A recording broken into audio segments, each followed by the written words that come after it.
Jafar express Rawalpindi से कोयटा जा रही थी जब आज सुबह 9:30 बजे के करीब सदर थाने की हदूद मवेशी मंडी के करीब पहुंची तो रेलवे ट्रैक पर धमाका हुआ।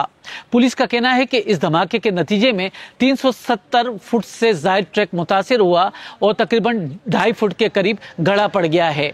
जो ब्लास्ट हुआ है वो सेकंड वाली बोगी को अटैक हुआ था, नीचे जो है ब्लास्ट हुआ है और अल्हम्दुलिल्लाह कोई जानी नुकसान नहीं हुआ। तो बाकी जो बोगियां हैं वो डी रेल हुई हैं, नीचे उतरी हैं, ट्रैक से नीचे उतरी हैं, थोड़ा ट्रैक को भी नुकसान हुआ है। मुसाफिर हमारे मेहमान हैं, उनको हम फैसिलिटेट कर रहे हैं। यहाँ पे हम अभी कैंप भी स्टेब्लिश कर रहे हैं, ठंडे पानी का भी बंदोबस्त करें क्योंकि आप देख रहे हैं कि यहाँ पे गर्मी बहुत है। मुसाफिरों में बड़ी तादाद पंजाब से ताल्लुक रखती है जो कोयटा जा रही थी।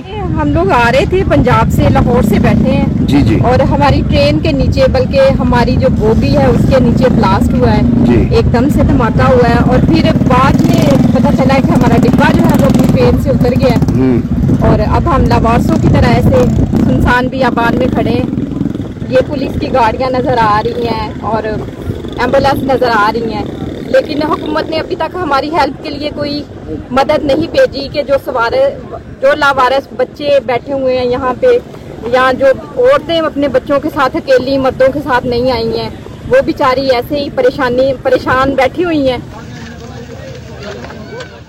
इस धमाके की जिम्मेदारी अस्करियत पसंद तंजीम बलोच रिपब्लिकन गार्ड ने कबूल की है। इससे पहले भी ये ग्रुप ज्यादातर नसीराबाद डिवीजन और जैकबाद में कार्रवाइयों में मुलविस रहा है। याद रहे कि रवां साल 11 मार्च को सिब्बी के मकाम पर जाफर एक्सप्रेस को भी यरगमाल बनाया गया था, जिसकी जिम्मेदारी अस्करियत पसंद तंजीम बलोच लिबरेशन आर्मी ने कबूल की थी। दोनों तंजीमें अस्करियत पसंदों के इत्तेहाद ब्रास का हिस्सा रहे हैं।